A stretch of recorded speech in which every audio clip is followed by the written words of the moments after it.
Hello! ഇന്നത്തെ വ്ലോഗിലേക്ക് സ്വാഗതം. ഇന്ന് ആരാ കിച്ചണിലുള്ളത് നോക്കിക്കേ, വർഷിക്കുട്ടിയാണ്.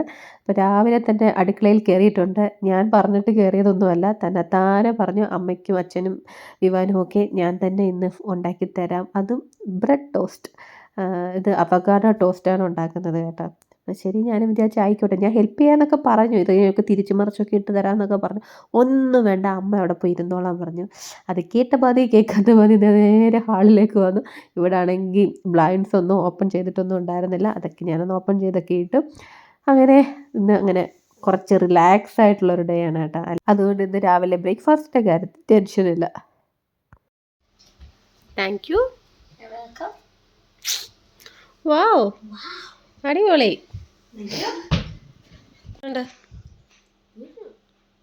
അപ്പോൾ രാവിലത്തെ ബ്രേക്ക്ഫാസ്റ്റ് ഒക്കെ കഴിഞ്ഞു. ഇനി നമുക്ക് ഉച്ചക്കത്തെ പരിപാടി നോക്കിയാലോ. അപ്പോൾ ഇന്ന് ഞാൻ ഉച്ചയ്ക്ക് സാമ്പാറൊക്കെ വെക്കാമെന്നാണ് വിചാരിച്ചത്. പിന്നെ പ്ലാനൊക്കെ മാറ്റി അങ്ങനെ നെല്ലിക്ക രസം വെക്കാൻ പോവാണ് കേട്ടോ. രസം വെച്ചിട്ട് കുറച്ച് ദിവസമായി. അപ്പം ഇന്നത്തെ ദിവസം ഒരു സ്പെഷ്യൽ രസം ആയിക്കോട്ടെ എന്ന് വിചാരിച്ചു. അങ്ങനെ നെല്ലിക്ക, പച്ചമുളക്, അതുപോലെ ഇഞ്ചി, വെളുത്തുള്ളി, അതുപോലെ തന്നെ കുരുമുളക്, ഇതെല്ലാം കൂടെ ഒന്ന് ചതച്ചെടുക്കണം. ഒന്ന് അരച്ചങ്ങ് പേസ്റ്റ് പോലെ ഒന്നും ആക്കരുത്, ഒന്ന് ക്രഷ് ചെയ്തെടുത്താൽ മതി. ഇനിയിപ്പം ചുമന്നുള്ളിയും കൂടെ എടുത്തിട്ട് ഇതുപോലെ ഒന്ന് ചതച്ചെടുക്കണം. ഇല്ലെങ്കിൽ നമ്മൾ ആദ്യം നെല്ലിക്കയൊക്കെ ചതച്ചില്ലേ, അതിൻ്റെ കൂട്ടത്തിലങ്ങ് ഇട്ടാലും മതിയായിരുന്നു. ഞാനങ്ങ് മറന്നുപോയി, അതുകൊണ്ടാണ് ഇങ്ങനെ ചതച്ചെടുക്കുന്നത്. ഇനി നമുക്ക് കുറച്ച് വെളിച്ചെണ്ണയിൽ കടുകൊക്കെ പൊട്ടിച്ച് അതിലേക്ക് ജീരകം, കറിവേപ്പില, വറ്റൽമുളക്, പിന്നെ ഞാൻ ചതച്ച് വെച്ചിരിക്കുന്ന ഉള്ളി ആദ്യം അങ്ങ് ഇട്ട് കൊടുത്ത് കേട്ടോ. എന്നിട്ട് എല്ലാം കൂടെ ഒന്ന് ആ ഒരു പച്ചമണം മാറുന്നത് വരെ ഒന്ന് വഴറ്റുക. പിന്നെ 2 പഴുത്ത തക്കാളിയും കൂടെ എടുത്തിട്ടുണ്ട്, അതും കൂടി ഇതിൻ്റെ കൂടെ ഇട്ടിട്ട് നന്നായിട്ടൊന്ന് വഴറ്റിയെടുക്കുക. ഇനി ഇതിലേക്ക് 1 ടീസ്പൂൺ മഞ്ഞൾപ്പൊടിയും ഒരു ശകലം അര ടീസ്പൂൺ മുളക് പൊടിയും കൂടെ ചേർക്കുന്നുണ്ട്, ആ ഒരു കളർ കിട്ടാൻ വേണ്ടി. ഞാൻ കാശ്മീർ ചില്ലി പൗഡർ ചേർത്ത്. എന്നിട്ട് നമ്മൾ ആദ്യം ചതച്ച് വെച്ചിരിക്കുന്ന നെല്ലിക്ക ഉണ്ടല്ലോ, അതും കൂടി ഇട്ട് കൊടുത്തിട്ട് നന്നായിട്ടൊന്ന് എല്ലാം കൂടെ ഒന്ന് യോജിപ്പിച്ചെടുക്കണം. ഇനി ഇതിലേക്ക് നമുക്ക് ആവശ്യത്തിനുള്ള വെള്ളം ഒഴിച്ചു കൊടുക്കണം. നമുക്ക് രസത്തിന് എത്ര വേണോ അതിനനുസരിച്ച് ഞാൻ ഒരു 2 കപ്പ് വെള്ളം ഒഴിച്ചു കൊടുത്തിട്ടുണ്ട്. ആവശ്യത്തിനുള്ള ഉപ്പും 1 ടീസ്പൂണോളം കായപ്പൊടിയും കൂടെ ചേർത്ത് കൊടുക്കുന്നുണ്ട്. എന്നിട്ട് ഈ രസം നന്നായിട്ട് തിളയ്ക്കണം കേട്ടോ. സാധാരണ നമ്മൾ രസം വെക്കുമ്പോൾ തിളപ്പിക്കാറില്ലല്ലോ, ഇത് പക്ഷെ നന്നായിട്ട് തിളച്ച് മറിയണം. എന്നിട്ട് അവസാനം കുറച്ച് മല്ലിയിലയും കൂടി ഇട്ട് കൊടുത്ത് കഴിയുമ്പോൾ നമ്മുടെ രസം റെഡിയായി. കറി റെഡി ആയിട്ടുണ്ട്. ഇനി കൂട്ടാനായിട്ട് ഞാൻ വെച്ചത് നമ്മുടെ പാലക് ചീര തോരനും ഉണ്ടായിരുന്നു. പിന്നെ ഒരു മീനും കൂടെ വറുത്തെടുത്തു. അപ്പോൾ ഇതായിരുന്നു ഞങ്ങളുടെ ഇന്നത്തെ ഉച്ചക്കത്തെ ഊണ്. നെല്ലിക്ക രസവും ആ തൈരും ഒക്കെ കൂട്ടി അങ്ങോട്ട് കഴിക്കണം. എൻ്റെ പൊന്നെ, എന്താ ഒരു ടേസ്റ്റ് എന്നറിയാമോ. അടിപൊളിയായിരുന്നു കേട്ടോ. അപ്പം നെല്ലിക്ക രസം വെക്കാത്തവർ എന്തായാലും ഉണ്ടാക്കി നോക്കണേ. ഞങ്ങൾ രണ്ടുപേരും ഈ വാണം വിട്ട് പോലെ എങ്ങോട്ടാണ് പോകുന്നതെന്നില്ലേ, ഹോസ്പിറ്റലിലേക്കാണ്. ഇന്ന് ചേട്ടനൊരു വാക്സിനേഷൻ എടുക്കാനുണ്ടായിരുന്നു.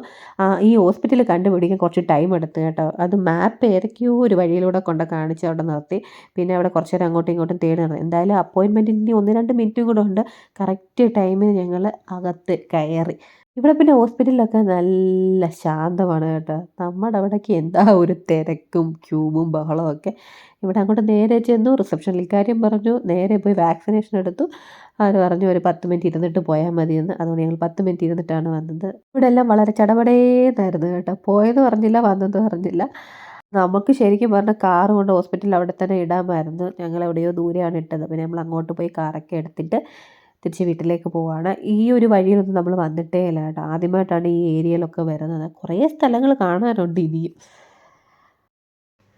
അങ്ങനെ ഞങ്ങൾ ഹോസ്പിറ്റലൊക്കെ പോയിട്ട് വന്നു. അപ്പോൾ പെട്ടെന്നൊരു ഉള്ളിവട കഴിക്കാനൊരു മോഹം. ഇങ്ങനെ വീഡിയോ ഇങ്ങനെ നോക്കിക്കൊണ്ടിരുന്നപ്പോൾ ഉള്ളിവട കണ്ടു. അപ്പോൾ പെട്ടെന്ന് ഇപ്പോൾ വൈകുന്നേരം 5 മണി ആയിട്ടോ. ഒരു ചായയും ഉള്ളിവടയും. ചേട്ടൻ ചായ വേണമെന്ന് പറഞ്ഞു. അപ്പോൾ പിന്നെ ചായയും ഉള്ളിവട ഉണ്ടാക്കാം. ഉള്ളിവടയാകുമ്പോൾ പെട്ടെന്ന് ഉണ്ടാക്കാമല്ലോ. അപ്പോൾ നമുക്ക് തുടങ്ങിയാലോ. ഉള്ളിവടയ്ക്ക് നമുക്ക് വേണ്ടത് സവാളയാണല്ലോ. അപ്പോൾ ഇനി സവാള നമുക്കൊന്ന് അരിഞ്ഞെടുക്കാം. നല്ല കനം കുറഞ്ഞ് അരിഞ്ഞെടുക്കണം. പിന്നെ ഇഞ്ചി, പച്ചമുളകൊക്കെ ആവശ്യമുണ്ട്. ആദ്യം സവാള മാത്രമാണ് ഞാൻ അരിഞ്ഞെടുത്തേക്കുന്നത് കേട്ടോ. ഈ ഒടിയനിൽ നിന്ന് വെള്ളം ഇറങ്ങിയിട്ടുണ്ട്.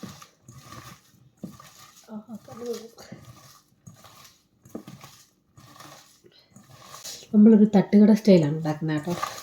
ഇതിൽ സാധാരണ നമ്മുടെ വീട്ടിലൊക്കെ ചെയ്യുന്ന എപ്പോഴും കടലമാവ് ഉപയോഗിച്ചാണ്. ഇതിന് കടലമാവ് ഇടുന്നുണ്ട്, നമ്മുടെ മൈദ ഇടുന്നത്. അങ്ങനെയാണ് തട്ടുകടയിലൊക്കെ ചെയ്യുന്നത് കേട്ടോ. നമ്മുടെ നാട്ടിൻ പുറത്തുള്ള ഉള്ളിവടകളിലൊക്കെ മൈദയും ആണ് കൂടുതലിടുന്നത്. ഞാൻ രണ്ടും കൂടി മിക്സ് ചെയ്തിടുന്നത്. ഉപ്പിട്ട് കൊടുത്തെങ്കിൽ പെട്ടെന്ന് വെള്ളം ഇറങ്ങി വരും.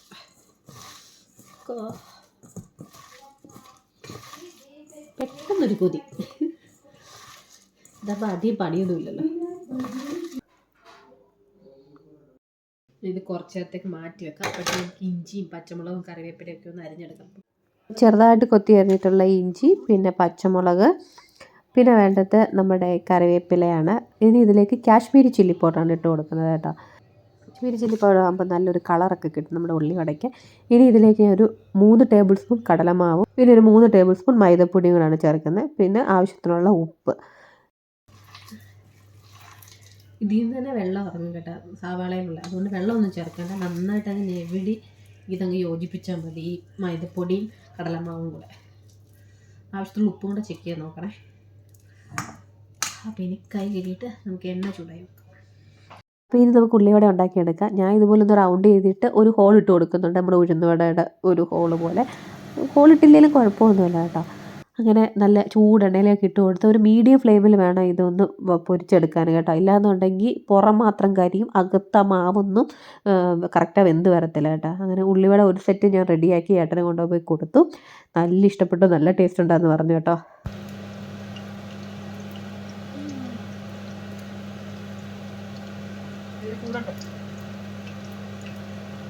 അപ്പോൾ ഇന്നത്തെ വീഡിയോ ഇത്രയേ ഉള്ളൂ. ഇഷ്ടപ്പെടുവാണെങ്കിൽ ലൈക്ക് ചെയ്യുക, ഷെയർ ചെയ്യുക, സബ്സ്ക്രൈബ് ചെയ്യുക.